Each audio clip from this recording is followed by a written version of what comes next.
My dear students, आपका स्वागत है अपने पसंदीदा चैनल जय कोचिंग एंड कंपटीशन सेंटर।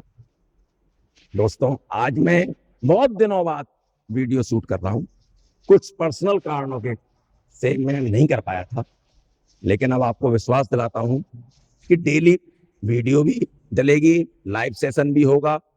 तो आज स्टार्ट करेंगे एएमयू के पिछले वर्षों में आए हुए क्वेश्चन PYQs, जिसमें हम पहला लेते हैं 23 और 24 का। तो देखिए, पहला क्वेश्चन क्या है? Which of the following is an irrational number? Rational number कौन सा है? तो आप इसमें सबसे पहले देखिए इरेशनल नंबर, रेशनल और इरेशनल। सबसे पहले आपको यह पता होना चाहिए रेशनल कौन से होते हैं, रेशनल कौन से हैं। रेशनल और इरेशनल।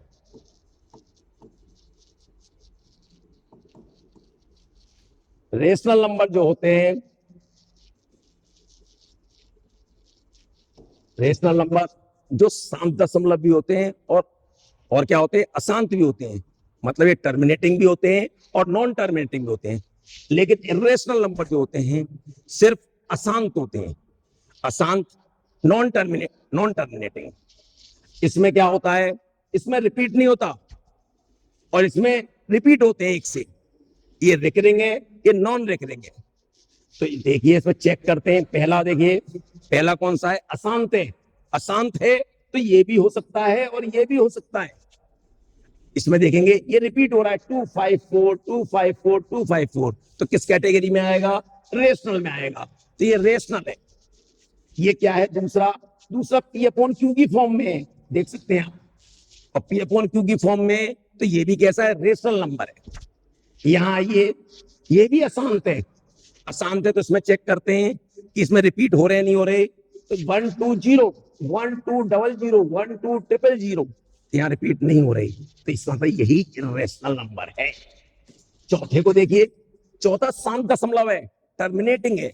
तो टर्मिनेटिंग है तो ये वैसे ही रेशनल होगा, परमेय होगा। तो आंसर कौन सा हुआ इसका? सी। सेकंड क्वेश्चन पे आते हैं। सेकंड क्वेश्चन क्या है? If A is greater than B and C is less than 0, which of the following is not true? इस बात पे आपको ध्यान देना है, कौन सा सत्य नहीं है। और इसमें देखिए क्या होता है, कंडीशन कोई मान लीजिए A ग्रेटर देन B है। तो A मान लिया हमने 6 और B मान लिया हमने 4। सेकंड कंडीशन क्या कहते रहा है? C लेस देन 0, 0 से छोटा। इसका मतलब ये नेगेटिव नंबर है, -2। जो ऑप्शन दे रखे हैं उसी से आंसर निकालेंगे। पहला ऑप्शन क्या है? AC निकालना है। AC क्या होगा? A का C में बटे -12। BC क्या होगा? B का इसमें बटे -8। अब नेगेटिव में जो बड़ा दिखाई दे वो छोटा है और जो छोटा दिखाई दे वो बड़ा है। इसका मतलब AC क्या है? छोटा है BC से। और यही दे रखा है, ये सत्य है, जबकि वो फूल कह रहा है असत्य नहीं, असत्य है, वो पूछना चाह रहा है। तो ये आंसर नहीं होगा। बी क्या दे रहा है? बी क्या बोल रहा है? A प्लस सी क्या होगा? 6 में -2 ऐड करेंगे आप 4। और B प्लस सी क्या होगा? 4 में -2 ऐड करेंगे 2। यहां पर क्या आ रहा है? A प्लस सी बड़ा है B प्लस सी से। और इसमें क्या दे रखा है? A प्लस सी छोटा है। इसका ये आंसर हो सकता है, बिल्कुल हो सकता है। लेकिन सी भी चेक करेंगे पहले। सी क्या है? सी कहता है A minus C. A minus C कितना आएगा? A माइनस सी की वैल्यू होगी 6 में से -2 आप घटाएंगे तो ये 8 हो जाएगा। B माइनस सी ये कितना होगा? 6 हो जाएगा।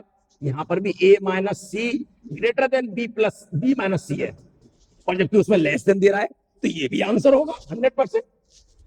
तब डी को पढ़ेंगे। डी में क्या? A और B बोथ आर ट्रू नहीं, B और C बोथ आर ट्रू। इसका मतलब आंसर ये गलत आया था, या टाइप गलत करा।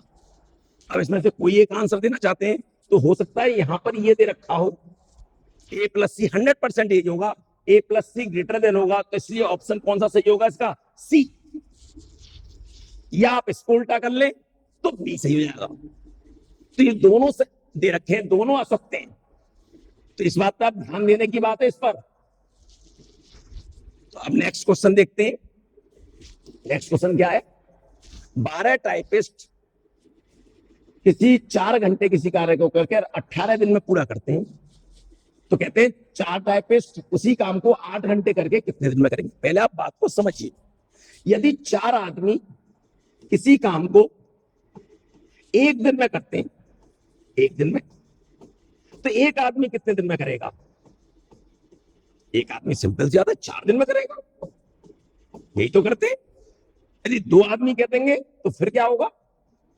फिर वो 2 दिन में करने लगेगा। जब आदमी कम होंगे दिन ज्यादा लाएंगे, आदमी ज्यादा होंगे दिन कम लाएंगे। इसका मतलब क्या कर देते हैं? जब आदमी कम हो रहे हो तो मल्टीप्लाई कर देते हैं, और आदमी ज्यादा हो रहे हो तो डिवाइड कर देते हैं। तो सिंपल सी बात है, 12 टाइपिस्ट थे,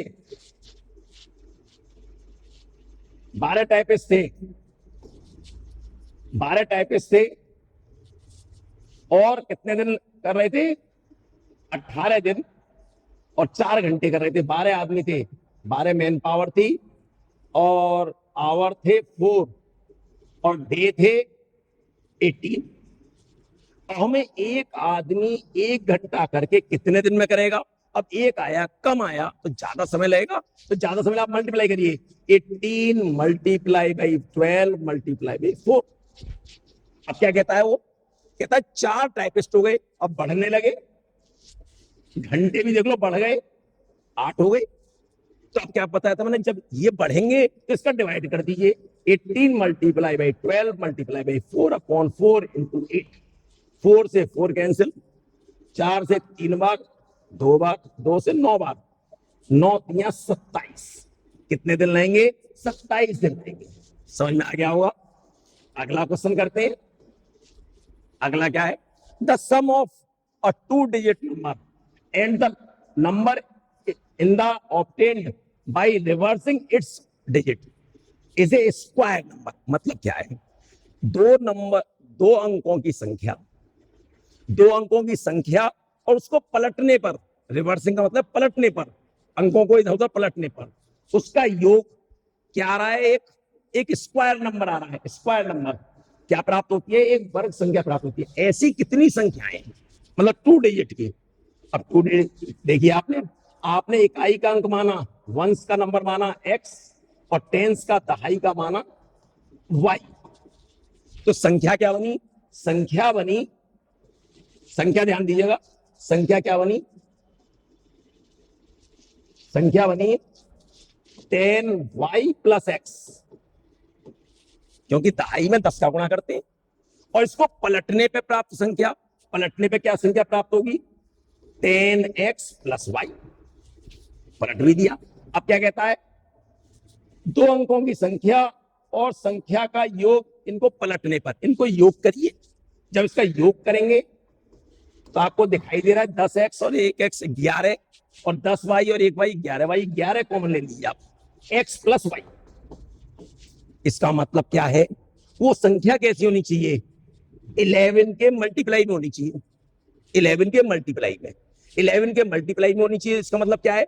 वो 2 अंकों की ऐसी संख्या होनी चाहिए जिनका योग 11 आ रहा हो, जिनका योग क्या रहा हो? 11 आ रहा हो। 11 के गुणज में होनी चाहिए। अब 11 के गुणज में कौन कौन सी होंगी? एक तो 11 ही हो गई, पलटने पे भी कितनी आएगी? यदि पलटेंगे तो कितनी आएगी? 11 फिर आ जाएगी। कितना हो गया इसका योग? कितना हो गया? 22। क्या ये स्क्वायर नंबर है? नहीं है, तो ये आंसर नहीं होगा, ये नहीं होगा। अब कहां से शुरू करिए? हर 10 डिजिट में 11 से लेकर 20 तक ऐसे एक ही नंबर होगा जिसका सम 11 आ रहा होगा। जैसे 29। अब इसको चेक करिए, 29, इसको रिवर्स करेंगे 92। कितना आ गया ये? 1 कैरी 121। ये स्क्वायर नंबर है। अगला नंबर क्या आएगा 29 के बाद? 38। 29 आ गया, 38। आपको इसको भी चेक कर लीजिए, 38 लिखा तो आप 83 भी लिखेंगे। इसको जोड़िए, ये हो गए 1 12। ये भी देख लीजिए 11 का स्क्वायर है। इसके बाद अगली क्या आएगी? अब 4 40 की रेंज में चलिए, 4 और 11 आना चाहिए, तो 7 47। देखिए 47 और 74 रिवर्स कर दिया, ये भी 121 बनना है, स्क्वायर नंबर है। इसके बाद क्या आएगा 5 6 56, इसके बाद क्या आएगा 65, इसके बाद क्या आएगा 74, इसके बाद आएगा 83, इसके बाद क्या आएगा 92। हो गए कितने नंबर हुए 1 2 3 4 5 6 7 8, कितने नंबर ऐसे हो रहे हैं 8 नंबर। थोड़ा सोचने का क्वेश्चन है ये। आपने मुझसे कहा 11 क्यों नहीं लिया, ये भी तो 2 डेज का नंबर है। अब लेकिन इसके दोनों नंबर सेम है, हमने 11 फिर इसको आगे पीछे करेंगे तब भी क्या रहेगा, ये 22 हुआ, ये किसी का स्क्वायर है, इसका नहीं है। बाकी हमने सारे चेक कर लिए। ठीक है, अगला क्वेश्चन देखिए। अगला क्वेश्चन क्या आता है, the pair of equation x + 2y + 5 = 0 and -3x - 6y + 1 = 0 has कितने सॉल्यूशन रखता है, यूनिक सॉल्यूशन, एग्जैक्टली 2 सॉल्यूशन। तो आपको मालूम होना चाहिए कि दो इक्वेशन हो a1x + b1y + b1y + c1 = 0, a2x + b2y + c2 = 0, a1/a2 does not equal to b1/b2। तो आपने पढ़ रखा है अ यूनिक सॉल्यूशन।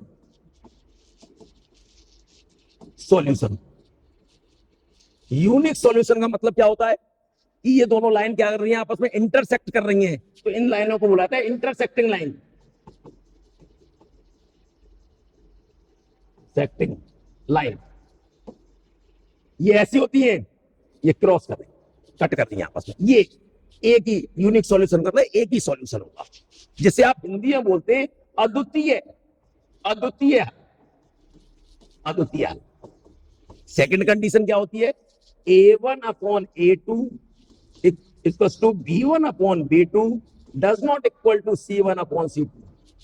इसमें होता है नो सॉल्यूशन, एक भी सॉल्यूशन नहीं होगा। और जब एक भी सॉल्यूशन नहीं होगा तो इसका मतलब कैसा होगा, ये पैरेलल लाइन होंगी, समांतर रेखाएं, समांतर रेखाएं।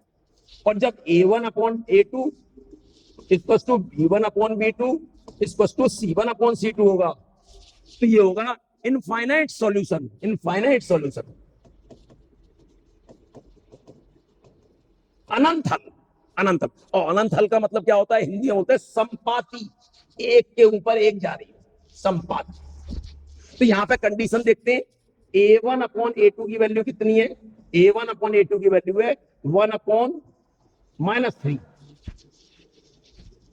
b1/b2 की वैल्यू कितनी है, कितनी है 2/-6, 2/-6 मतलब -1/3 बराबर आ रहा है। c1/c2 की वैल्यू कितनी है, c1/c2 की वैल्यू 5/1। देखिएगा ये दोनों तो बराबर हैं, लेकिन ये बराबर नहीं है, तो कंडीशन ये वाली हो गई। तो मतलब आंसर कौन सा है, नो सॉल्यूशन, एक भी सॉल्यूशन नहीं है, नो सॉल्यूशन, कोई हल नहीं, ये आंसर था। ठीक है, तो अब नेक्स्ट क्वेश्चन पे चलते हैं। आपको जो भी समझ में ना आए आप कमेंट बॉक्स में लिख सकते हैं कि इसमें ये क्या हुआ, उसका आपको तुरंत जवाब दिया जाएगा। तो इस पर आप ध्यान रखेंगे और कोशिश ये करेंगे, मेरा भी उत्साह बढ़ाने के लिए आप वीडियो को शेयर करें, लाइक करें और लोगों तक पहुंचाएं जो कि एएमयू का पेपर दे रहे हो, उनको अधिक से अधिक लाभ हो। आपको लाभ पहुंचाने में, किसी को लाभ पहुंचाने में आपकी जेब का कुछ नहीं आ रहा, थोड़ी सी ये मेहनत लग रही है, लेकिन यदि हम दूसरों का भी भला करेंगे तो भला तो हमारा भी होना है। तो ये सोचने का तरीका होना चाहिए कि हम किस तरीके से भला कर सकते हैं बिना कुछ खर्च किए। तो अगले क्वेश्चन पे आते हैं। अगला क्वेश्चन क्या कहता है, देखिए क्या क्वेश्चन है, क्या शानदार question. x = 3 + √8 find the value of x² + 1/x²। देखिए इन क्वेश्चनों को ध्यान दीजिए। x की वैल्यू देखिए, इसमें देखिएगा रेशनल भी है, इरेशनल भी है।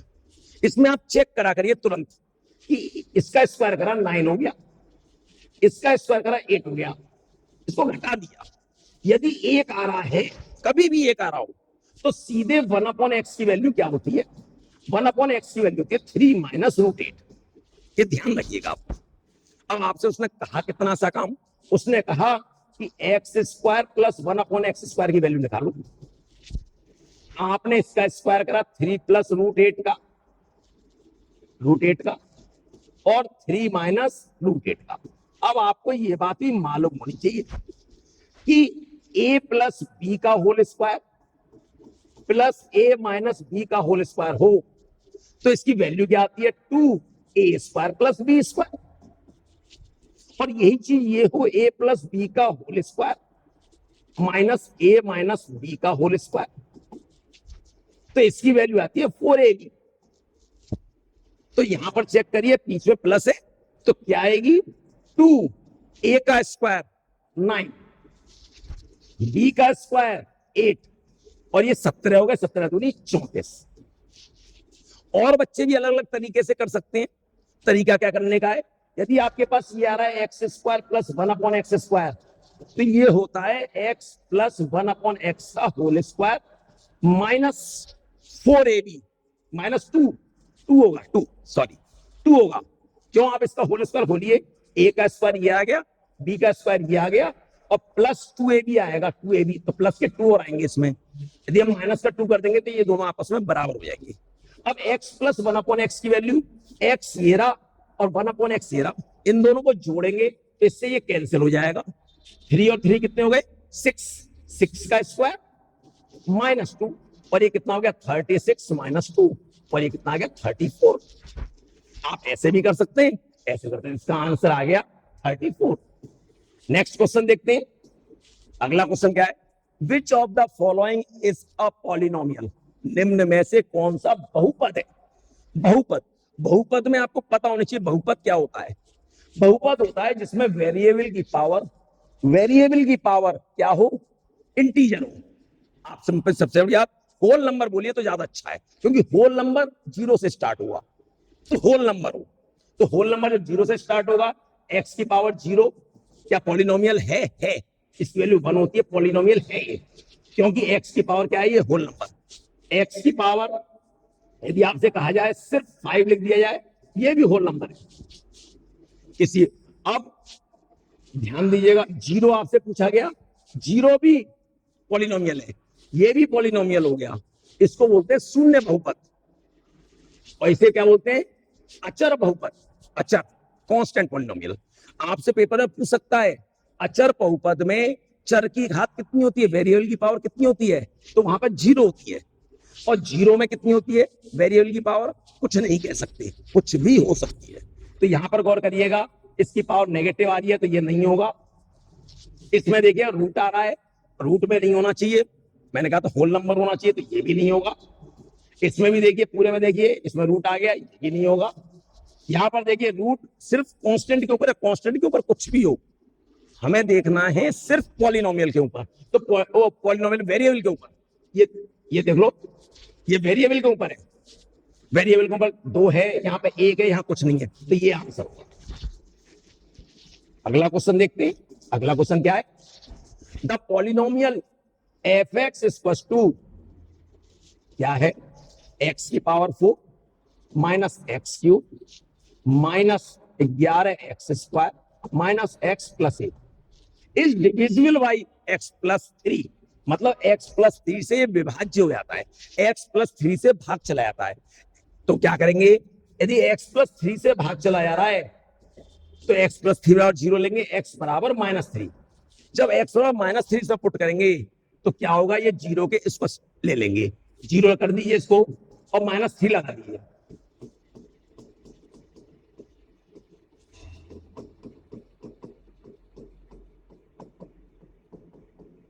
और ये कितना आ गया, -3 की पावर 4, 3 3 9 3 27 81, और प्लस के आएंगे क्योंकि इसकी पावर कैसी है, इवन, सम है, -3 की पावर 3 है, विषम है, ऑड है, तो ये नेगेटिव आएगा, नेगेटिव पॉजिटिव, और 3 की पावर 3 कितना होता है, 27। ये देखिए ये प्लस का आएगा, लेकिन आगे माइनस तो माइनस रहेगा, 3 3 9, 9 का 11 99 प्लस 3 प्लस 1। अब जरा फटाफट इसे सॉल्व कर लें, 87 और 3 ये 81, 87 नहीं 81 है। एक मिनट जरा मैं इसे सही कर दूं,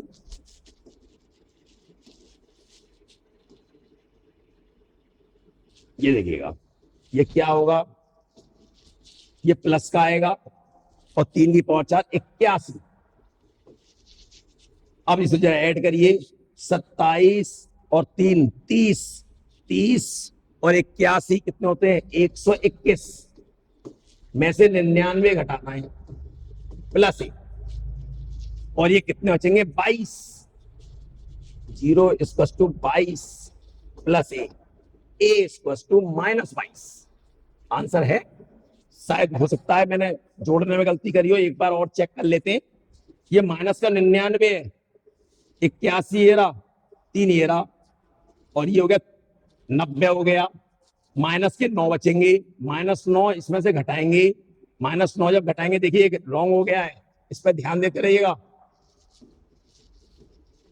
ये देखिएगा गलती क्या हुई है, देखिएगा ये हो गए 27 और 3 30, और 30 और 81 होते हैं 111, और हम लिख गए 121 और -99। तो अब ये कितना बचेगा, प्लस ए, और ये बचा 0, और ये हो गया 12 प्लस 1, और ए बराबर -12। ये होगा, ये नहीं होगा। तो ये ध्यान रखना है, बहुत ध्यान से करने। अगला क्वेश्चन फिर देखते हैं क्या है। अगला क्वेश्चन फिर आपके पास आ गया, if the roots of the equation a minus b x square plus b minus c x plus c minus a equals to 0 are equal, then find the value of b plus c। बहुत अच्छा question, question को ध्यान दिए, क्या कहता है, यदि समीकरण इतने के मूल बराबर है तो b प्लस सी का मान ज्ञात कीजिए। अब यहां पर देखिएगा, ऐसे क्वेश्चनों में सबसे पहले देखना चाहिए इनके गुणांकों का योग कितना हो रहा है। इनके गुणांक कोफिशिएंट का सम देखो कितना हो रहा है, a minus B, B minus C, a minus B plus B minus C plus C minus A को जब आप ऐड करेंगे तो देखिए b से b कैंसिल हो रहा है, c से c, a से a, 0 आ गया। और किसी भी द्विघात समीकरण के यदि कोफिशिएंट का सम 0 हो रहा हो, 100% पहला मूल जो होता है वो 1 होता है, और दूसरा होता है c अपॉन ए। c क्या है, कांस्टेंट। यहां पे कांस्टेंट कितना है, c माइनस ए अपॉन ए होता है, ए का मान ए माइनस बी। दोनों मूल आ गए, दोनों मूल आ गए। देखिएगा यदि आप इसी बात को चेक करें, x square minus 3x plus 2 है, आप इसके फैक्टर करोगे तब आप इसके मूल बताओगे। आप क्या करोगे, x माइनस 1 और x माइनस 2 इसके फैक्टर हैं, तो आप कहोगे x बराबर 1 है और x बराबर 2, इसके दो मूल हो गए। मैं क्या बोलूंगा, इसका गुणांक 1 है, ये 2 है और ये -3 है, इन तीनों को ऐड करो, 0 आ गया। जैसे 0 आ गया, दिमाग ने देखा तुरंत आप एक मूल तो 1 होगा, दूसरा क्या होगा, c अपॉन ए, 2 अपॉन 1 2 होगा, डायरेक्ट आ गया। यहाँ तो दोनों चीज बराबर लग रही हैं, लेकिन यहाँ पर बड़ा मेहनत का काम हो जाएगा, तो इसलिए यहाँ पर ये कर दिया। अब क्या कह रहा है, ये दोनों मूल बराबर हैं, तो 1 बराबर कितना आ गया, c minus A upon A minus B. Cross multiply कर लीजिए, a minus B equal to C minus ए।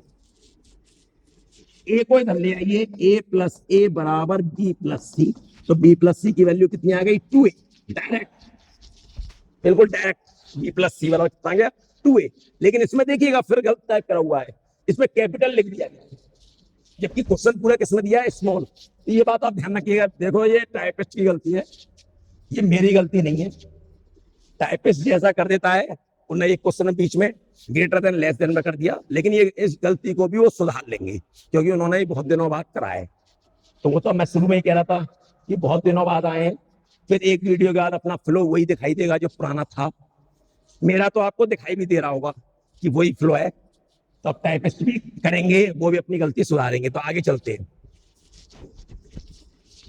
देखिएगा क्या कहता है, a minus B, a and a plus B are zeros of a polynomial this. तो क्या कहता है, find the value of a plus B. बहुत ध्यान से देखिए, a माइनस बी, a और a प्लस बी बहुपद के शून्यक है, इसके शून्यक है, तो कहता है a प्लस बी की वैल्यू बताइए। देखिएगा 3 घात का है, और 3 घात का जब हो तो ax cube plus bx square, standard form लिख रहा हूं, सी एक्स प्लस डी, यदि ये हो तो सम ऑफ रूट्स क्या होते हैं, alpha plus beta plus gamma, तीनों का सम होता है माइनस बी अपॉन ई। दो दो मूलों का गुणनफल का योग क्या होता है, बीटा गामा गामा अल्फा, ये होता है सी अपॉन ई, और अल्फा बीटा गामा इसको क्या होता है माइनस डी अपॉन ई। बस आपको यही काम यहाँ करना है, तीनों मूलों को सम करिए, लिखने की भी जरूरत नहीं पड़ेगी। यदि आप तीनों को जोड़ेंगे a माइनस बी, ए और a प्लस बी को जब जोड़ेंगे तो b से b कैंसिल हो जाएगा, ये 3 आ जाएगा और 3 आ जाएगा, और क्या होता है minus B upon A, minus B की वैल्यू कितनी है -3 अपॉन ए की वैल्यू 1, 3 आ गया, a = 1 आ गया, ए की वैल्यू 1 आ गई। अभी आपको b की वैल्यू और चाहिए। अब दो दो का प्रोडक्ट भी आप जानते हैं, दो दो का प्रोडक्ट क्या होगा, ये भी जानते हैं ये भी जानते हैं, अननोन आपके पास एक ही है। अब आप इसमें से कौन सा यूज करना चाह रहे हैं, मैं तो इसको यूज करना चाहूंगा, छोटे से छोटा, अल्फा बीटा गामा, तीनों का मल्टीप्लाई करेंगे, a माइनस बी, ए और a प्लस बी, और तीनों का मल्टीप्लाई क्या होता है minus D upon A, minus, और डी की वैल्यू कितनी है 1 अपॉन ए की वैल्यू कितनी है 1। यहां पर देखिए ये a एक बार घट रहा है एक बार जुड़ रहा है, तो क्या होगा a square minus B square = -1, और a की वैल्यू 1 है, 1 पुट कर दी, 1 का स्क्वायर 1 माइनस बी स्क्वायर = -1, -1 को तो ले, बी स्क्वायर = कितना आ गया 2, और बी = ±√, या गया। और आपसे वैल्यू किसकी पूछी थी, a प्लस बी की, a प्लस बी की, a प्लस बी की वैल्यू कितनी दिखाई दे रही है, a की वैल्यू 1 प्लस √2, 1 प्लस √2 किसी में है, 1 प्लस माइनस लगा हुआ है, इसमें गड़बड़ लगा हुआ है, ये गलत लगा हुआ है, ये दो चिन्ह एक साथ कैसे आ जाएंगे, ये गलत लगाया हुआ है, 1 प्लस √2, हमारा 1 माइनस √2 भी आ रहा है, तो प्लस माइनस आ रहा है, लेकिन 1 माइनस √2 कहीं है ही नहीं आंसर, इसका मतलब आंसर कौन सा होगा इसका, ए। नेक्स्ट क्वेश्चन पे चलते हैं, क्या है अगला, देखिए क्या कहता है, if a upon B plus B upon A = 1, find the value of A cube plus B, इसकी वैल्यू निकालनी है। ऐसा क्वेश्चन जैसे ही आ जाए आपको कुछ करने की जरूरत नहीं, आपको ये देखना है इसके फैक्टर में ये जरूर होगा। आपने कैसे, इसका एलसीएम देखिए आप, इसका एलसीएम आ रहा है ए बी, बी से B cancel, a square plus B square = 1, a square plus B square = ab, और a square plus B square minus ab = 0 आ गया। यदि आपको ये पता है, यहां पर देखिए इसका क्या होता है a प्लस बी, और a square plus B square minus ab, इसके फैक्टर यही होते हैं, यदि आपने पढ़ा। और इसकी वैल्यू कितनी है 0, यदि इसकी वैल्यू 0 है तो इस पूरे की वैल्यू कितनी आएगी 0, आपको लिखना भी नहीं पड़ेगा, आप देखते ही समझ जाओगे, तो इसका आंसर आएगा 0। नेक्स्ट क्वेश्चन देखिए,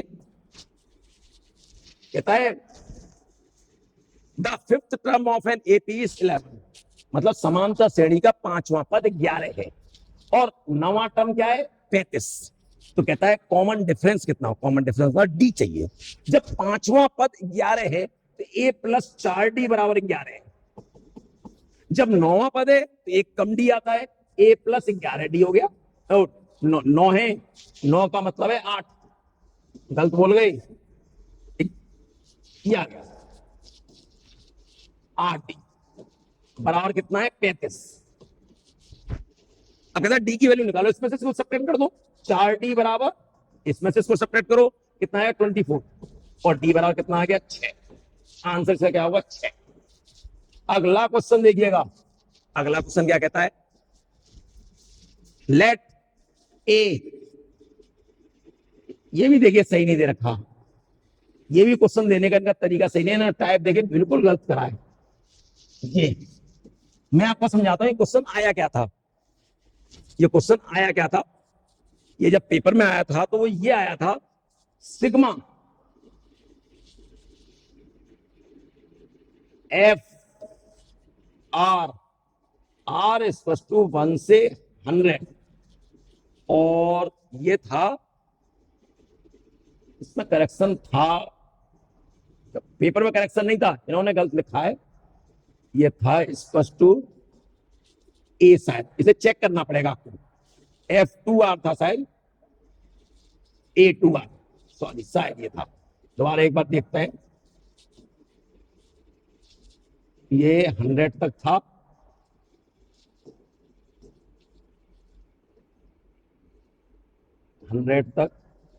और ये था A2R।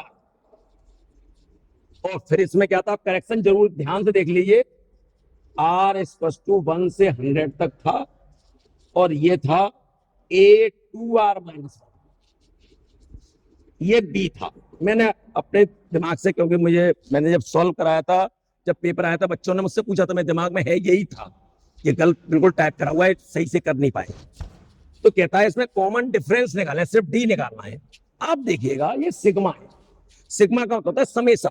आप 1 से लेकर 100 तक रखेंगे, 1 रखेंगे तो कितना आएगा A2, फिर प्लस का निशान लाएंगे, फिर 2 लगाएंगे तो कितना आएगा 4 आएगा, 3 लाएंगे तो 4 आएगा, और जब 3 लाएंगे तो 6 आएगा, डॉट डॉट डॉट। जब 100 लाएंगे तो 200 आएगा। टर्म इसमें 100 है, इक्वल्स टू 8। इसी प्रकार आप यहां पर लगाना शुरू करें तो A1 आएगा, A3 आएगा, A5 आएगा, लास्ट में A199 आएगा। ये इक्वल्स टू है B। अब देखिए आपको कॉमन डिफरेंस चाहिए। कॉमन डिफरेंस होता क्या है, अगले पद में से पिछला पद घटाओ, इसमें से इसको सब्ट्रैक्ट करो। A2 - A1, A3, A4 - A3, dot dot dot, A200 - A199 equals to कितना आ गया A - B। ध्यान दीजिएगा ये D है, ये भी D है, लास्ट तक ये D है। कितने D है ये 100 पद थे, 100 तक लाना तो 100 पद थे, तो ये 100 ही तो है, A - B।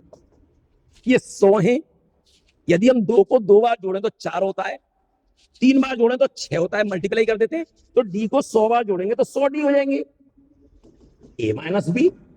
और D इक्वल्स टू कितना आ गया A - B upon 100, A - D upon 100। ये आंसर होगा। तो ये करेक्शन आप कर लीजिएगा, ये ध्यान दे दीजिएगा, यही आपके। तो नेक्स्ट क्वेश्चन देखते हैं, अगला क्या है। अगला क्वेश्चन क्या कहता है, tan 1 degree, tan 1 degree, tan 2 degree, tan 3 degree, dot dot dot, tan 89 degree. इसकी वैल्यू क्या है। आपको मालूम है 2 tan कभी भी मल्टीप्लाई में हो, tan A मल्टीप्लाई में tan B हो, और इन दोनों का सम A + B = 90 हो रहा हो, तो इसकी वैल्यू 1 आती है। तो देखिएगा tan 1 और tan 89, 2 tan मल्टीप्लाई में, एंगलों का सम देख लीजिए 90 हो रहा है। जब 90 हो रहा है तो इसकी वैल्यू कितना है 1। इससे पहले tan 88 भी होगा, तो ये tan 2 है। इन दोनों का भी देख लीजिए 90 हो रहा है तो ये भी 1 होगा। मतलब पेयर का सब, पेयर का मल्टीप्लाई, जो पेयर है उसका यदि एंगलों का सम 90 है 10 में, तो उसका कितना रिजल्ट आता है 1 आता है। तब देखिए ये 89 तक थे, आपने कहा ये तो ऑड है, विषम है, और आप जोड़ा ले रहे हो, एक पद कहीं छूट गया, वो पद छूटेगा, बीच में आ रहा होगा 1045। ये पेयर बनेगा ही नहीं इसका, क्योंकि इससे पहले 1044 होगा, इसके बाद में 1046 होगा, वो 90 हो गया तो ये छूट गया। और 1045 की वैल्यू भी कितनी होती है 1, तो सबकी वैल्यू 1 आ रही है, तो ये कितना आ गया इसका आंसर 1, आंसर 1 हियर। अगला क्वेश्चन देखिए, अगला क्वेश्चन क्या आता है, sec square 10 - cot square 80, sec square 10 - cot square 80 plus sin 15 cos 75 cos 15 sin 75 upon cos theta और sin 90 माइनस थीटा। गौर से देखिएगा, सेक स्क्वायर ये 10 है, सेक स्क्वायर को जब आप इसमें सब्ट्रैक्ट करेंगे 90 में से, तो ये कुसेक हो जाएगा, ये हो जाएगा cosec square 80 minus cot square 80। ये लिखने की जरूरत नहीं, आपको तो डायरेक्ट समझने की जरूरत है। प्लस जरा ध्यान दें, यदि मैं इसको क्या लिख सकता हूं, इसको मैं लिख सकता हूं साइन 15। 90 में से घटा दो, कॉस का साइन हो जाता है, साइन का साइन में मल्टीप्लाई करेंगे, साइन स्क्वायर 15 प्लस साइन 75 है, इसको 90 में से सब्ट्रैक्ट करो तो ये हो जाएगा कॉस 15 और ये हो जाएगा cos square 15 upon cos 90 cos theta और साइन 90 माइनस थीटा क्या होता है, साइन 90 माइनस थीटा होता है कॉस थीटा। ध्यान दीजिएगा, साइन थीटा यहां कॉस 90 माइनस थीटा है, ये देखिएगा। और मैंने क्या लिख दिया है यहां पर साइन, इसका जरा करेक्शन कर लिया जाए, यहां पर इसको कर दिया जाए कॉस। और कॉस जब होगा तो क्या आएगा, इसमें छूट गया है काफी, ये यहां था, कुछ हिस्सा यहां था, तो इसको करेक्शन कर लेते हैं, कोई दिक्कत नहीं है। एक काम करते हैं, ये देखिएगा, ये देखिए, ये गलती यहां हो गई है क्योंकि आधा इधर लिख दिया है। अरे भैया वो आधा इधर भी लिख देंगे, आधा उधर भी लिख देंगे, वो तो कहेंगे मौज लेंगे, सर से भी तो मौज लेनी है। हाँ कि सर बहुत क्वेश्चन बनवाते हैं, सर बहुत क्वेश्चन बनवाते हैं, बहुत परेशान करते हैं तो हम भी थोड़ा सा कर ले, कोई बात नहीं, कर ले लो, उनको भी मौज लेनी आइए चाहिए। देखिएगा आधा यहाँ लिखा है, आधा यहाँ लिखा है, ऑब्लिक का निशान यहाँ है, प्लस का निशान यहाँ है, क्या टेक्निक है, लेकिन मैं सही कर दे रहा हूं। वो क्या घुमाएंगे, जो 30 साल से सेवाएं दे रहा है उसको ज्यादा पता है ना, वो तो चप्पे चप्पे क्या बता देगा। उन्होंने पिछला क्वेश्चन आधा दे दिया, उसको पूरा कर दिया, अब यहां पर ऐसे लिख दिया। अरे भैया ये देखें, ये साइन 15 कॉस 75 कॉस 15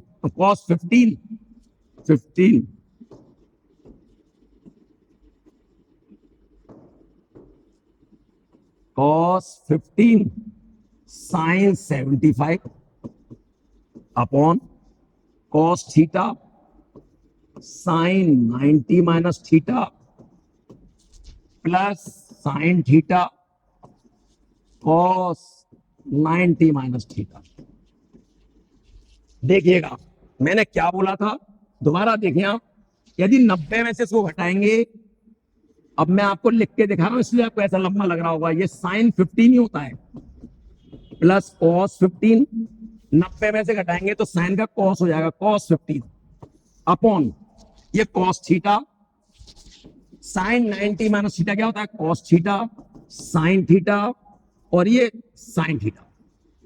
आप ध्यान दीजिएगा, cosec square theta minus cot square theta angle same है, इसकी वैल्यू 1 आती है।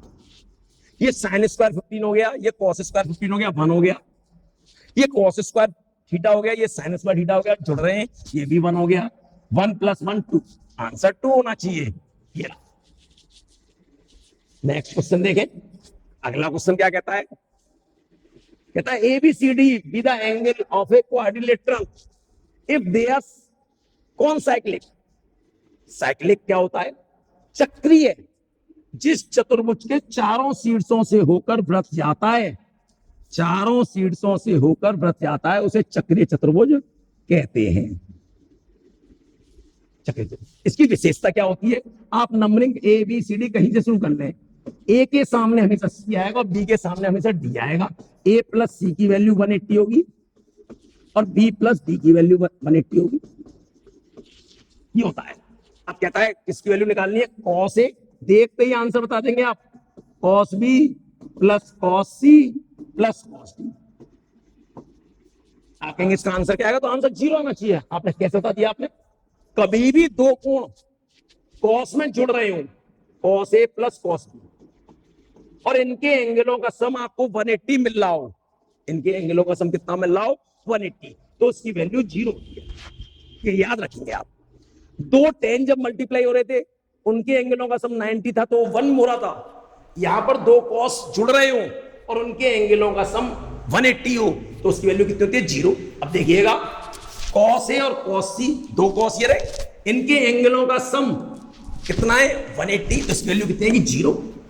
इसी प्रकार यहां देखिए, दो cos ये जुड़ रहे हैं, इनके एंगलों का सम कितना है 180, तो इसका भी कितना आएगा 0, तो कितना आ गया 0, डायरेक्ट ये आंसर, ये 0। अगला क्वेश्चन देखेंगे आप, 18 नंबर क्वेश्चन। 28 नंबर क्वेश्चन क्या कहता है? इन द गिवन फिगर, दिए हुए चित्र में, A B parallel to C D, A B किसके पैरेलल है? सी डी के। ये इसके पैरेलल है, ये इसके पैरेलल है। अब क्या कहता है? एओसी 30 डिग्री और ओ ए बी 100। कहता है ओ सी डी की वैल्यू बताओ, इसकी वैल्यू बताओ, इसकी वैल्यू। अब देखिएगा हमने करा क्या है, हमने इसके पैरेलल यहां खींच लिया, लाइन खींच।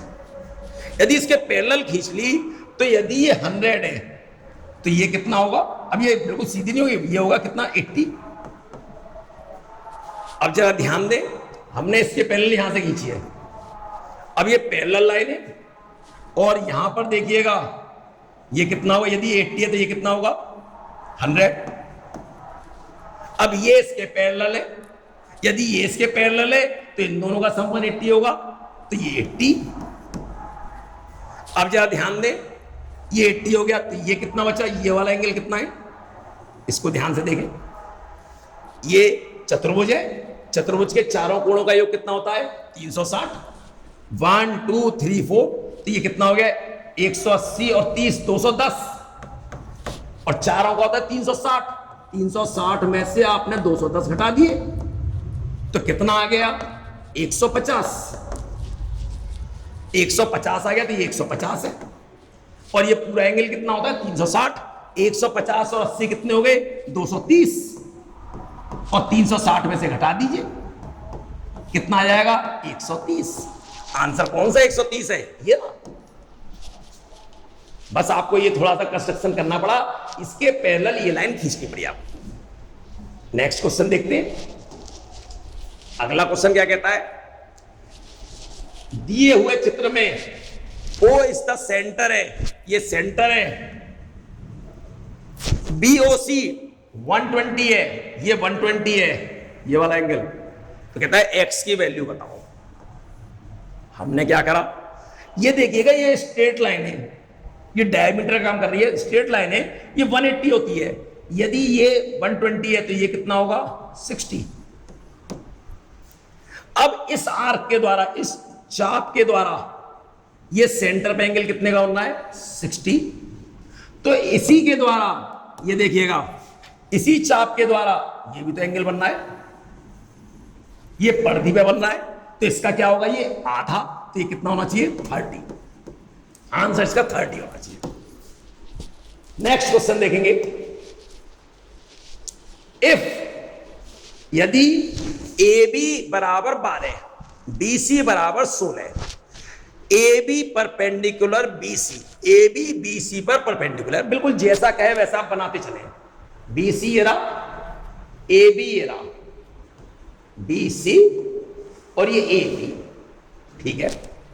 Then the radius of circle passing through ABC, ABC से पास होने वाले सर्किल का रेडियस क्या हुआ? सर्किल यहां से जा रहा है, ये जा रहा है। कभी भी ऐसा आ जाए, यदि समकोण त्रिभुज है, उसके तीनों शीर्षों से होकर जा रहा हो, तो आप इसका ये निकालो AC, हाइपोटेन्यूज जिसे कहते हैं कर्ण। ये जब ये कितना कितना दे रखा है, ये दे रखा है 12, ये दे रखा है 16, तो ये कितना आएगा? आप जानते हैं इसका वर्ग बराबर इसका वर्ग प्लस इसका वर्ग, 12 का वर्ग 144, 16 का वर्ग 256, हो गए 400, और 400 का स्क्वायर रूट कितना आएगा? 20 आ गया। अब 20 आ गया तो इसका मिड पॉइंट ले लो, ये कितना डिस्टेंस बराबर बराबर कर दो, तो ये भी 10 होगी और ये भी 10 होगी, तो 10 इसका हो जाएगा, क्या होना चाहिए? इसकी त्रिज्या। इसकी त्रिज्या आप यहां से प्रकाल को फंसाएंगे, ये भी उतनी है, ये भी उतनी है, और इसको भी यदि आप चेक करेंगे तो ये भी 10 ही होगी। तो कितना आ गया इसका रेडियस? 10। सिंपल काम है, समकोण त्रिभुज है। अगला क्या कहता है? The area of the sector of a circle, जिसका रेडियस 4 है, और एंगल जो सेक्टर का है, ये समझाने का इसका मतलब ये कहने का कि ये चाप है, इसके द्वारा सेंटर पे ये एंगल 30 डिग्री है, और इसका रेडियस है 4। कहता है आप ये निकालो, ये एरिया ये वाला चाहिए आपको, ये एरिया चाहिए। तो कैसे निकालेंगे जरा ध्यान दीजिए। अब आप में से कितने क्या करेंगे, करने का तरीका क्या हो। आपने फॉर्मूला याद करा होगा, पाई आर स्क्वायर थीटा अपॉन 360, आपने ये याद कर रखा होगा। और जब इसको याद करा होगा तब आप वैल्यू पुट करोगे 22/7 इंटू आर की value 4 multiply by 4 30 degree upon 360। इसे आप सॉल्व करोगे, इसे सॉल्व करोगे, 0 से 0 कैंसिल, ये 12 बार 4 3 12 और 22 चौक 88 बटे 3 और 3 और 7 7 21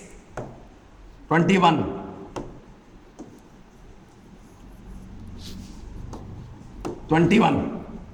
अब 21 का भाग करोगे, 21 चौक 84, 4 पॉइंट किसी में है, अरे उसमें भी है 84, बचेगा कितना, 4 बचा, पॉइंट लगाया 0, और 21 का कितनी भाग जाएगा, 2 बार नहीं जा पाएगा, एक ही बार जाएगा, ये आराम सा मिल गया, कौन करेगा पूरा भाग। अब दूसरा तरीका इसका क्या होगा, ये सेंटर की तो बात चल रही है, जब सेंटर पर 360 का एंगल होता है तो आपका एरिया क्या होता है, pi r square, pi r square. अब सेंटर पे कितना एंगल है, 30, 30 अंश जो होता है वो 360 का कौन सा भाग है, 12वां भाग। यदि आप इसमें 12 का भाग कर दो, ये बात आपको बस समझ में आनी चाहिए, तो 12 या 36 30 अंश आ जाएगा इसका, मतलब इसमें भी 12 का भाग कर दो, देख लो 30 अंश आ गया, 30 अंश है तो आंसर कितना आएगा, 22/7, बिल्कुल वही लाइन आ जाएगी, 4 गुणा 4 बटे 12, 4 से 3 बार 88/21। यदि उसने दे दिया होता कि किसी वृत्त का क्षेत्रफल, आपको दे देता किसी वृत्त का क्षेत्रफल 120 मीटर स्क्वायर है, तो उस वृत्त के किसी चाप द्वारा केंद्र पर बना कोण 30 अंश है, तो क्षेत्रफल कितना होगा, अब आप निकालोगे वो क्षेत्रफल कितना होगा, 30 अंश है, 30 अंश 360 का 12वां भाग होता है, तो इसका 12वां भाग कर दो, 10 आ जाएगा। यदि 60 अंश का कोण होता, 60 360 का कौन सा भाग होता है, 60 360 का होता है छठा भाग, तो हम 6 का भाग कर देते तो 30 आया था आंसर। ये एक तरीके हैं। अगला क्वेश्चन देखें हम, अगला क्वेश्चन से पहले देखिए, बीच में एक नया बैच चालू हो रहा है जिसको कि मैं आपको बताना भूल गया था, अच्छा हुआ, बहुत बहुत धन्यवाद इसे सेट करने वालों का कि उन्होंने मुझे बीच में याद दिलवा दिया, मैं आपको बिल्कुल बताना भूल चुका था। एसएससी सीजीएल का बैच चालू हो गया, सीजीएल, सीजीएल ध्यान से, जबरदस्त तरीकों से, उसमें एडवांस भी साथ में चलेगा और अर्थमेटिक भी चलेगा, अर्थमेटिक और एडवांस दोनों। एडवांस पे विशेष ध्यान दिया जाएगा, बच्चों को बड़ी तकलीफें होती हैं, वो सारा आपको ध्यान दिया जाएगा। इसमें आप इसको ज्वाइन कर सकते हैं, इसको ज्वाइन करिए और आपको बहुत मिनिमम चार्जेस में आपको पूरा सब कुछ अवेलेबल कराया जाएगा। तो आगे चलते हैं, फिर नया क्वेश्चन चालू करते हैं। क्या है, चित्र में दिखाए गए समांतर चतुर्भुज PQRS, PQRS का क्षेत्रफल 36 है, इसका क्षेत्रफल जो है समांतर चतुर्भुज 36 है। तो कहता है चतुर्भुज PURT, PURT का क्षेत्रफल ज्ञात करो। देखिए समांतर चतुर्भुज क्षेत्रफल होता क्या है, आधार इंटू लंब, पूरा आधार कितना है SR इंटू PT, ये कितना है 36। अब आपको SR का मान कितना देखा है 12 इंटू PT बराबर कितना आ गया 36।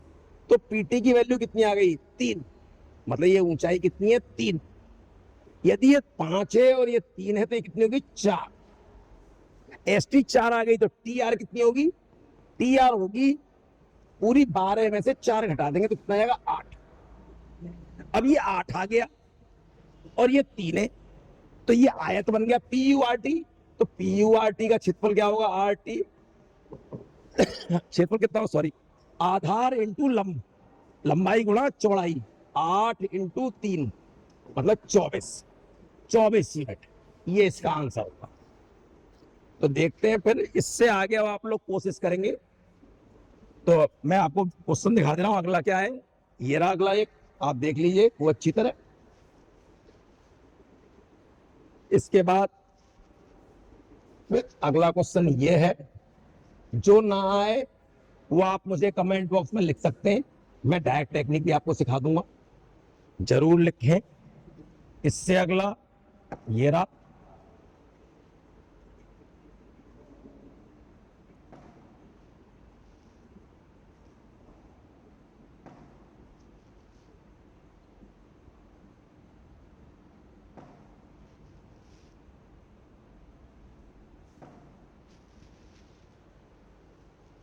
ये मुझे कुछ ज्यादा अच्छा क्वेश्चन दिखाई दे गया। यदि आप कहें तो इसको एंड कर दूं, बता दूं, और बीच में जो ना है वो आप पूछ लीजिएगा। तो देखिए क्या कहता है, प्रायिकता का है, प्रोबेबिलिटी का। तो देखिए क्या कह रहा है, 1 2 2 3 3 3 4 4 में से अच्छा चुनी गई है उनका औसत 4 होगा। नहीं नहीं नहीं, आप यहां पढ़िए, what is the probability that a number selected at random from the number this 4 4 4 and 4 यहां पूरा में सीधा will be their average। ठीक है, तो देखिएगा पहले 1 2 2 3 3 3 4 4 4 4 का एवरेज निकालिए। पहले आप एवरेज क्या होगा, सबको ऐड करिए। ऐड करा आपने, 4 चौक 16 और 3 तिया 9, ये 16, ये 9, ये 4 और ये 1, 16 9 25 और 5 30, और कुल संख्या कितनी है, 1 2 3 4 5 6 7 8 9 10। तो इसका एवरेज आया 3।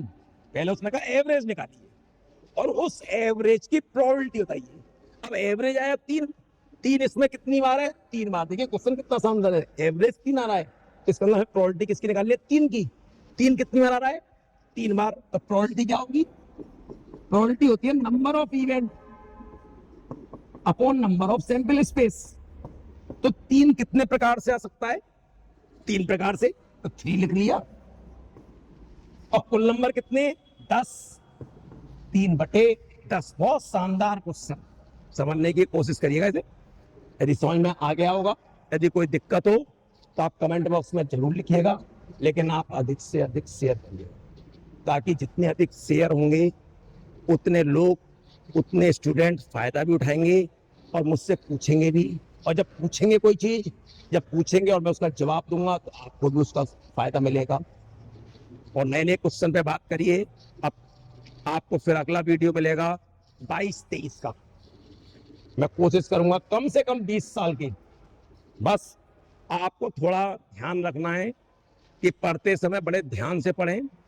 जो नहीं आए उसको कमेंट में जरूर लिखें, पूछें मुझसे, और शेयर और लाइक पे विशेष ध्यान रखें, क्योंकि उससे मेरे और हौसले बुलंद होंगे। मैं और ज्यादा से ज्यादा, मैं कोशिश, मैंने 20 साल के पेपर बोल दिया, आपके पास शायद 10 ही साल के हूँ, 12 साल के हूँ, 15 साल।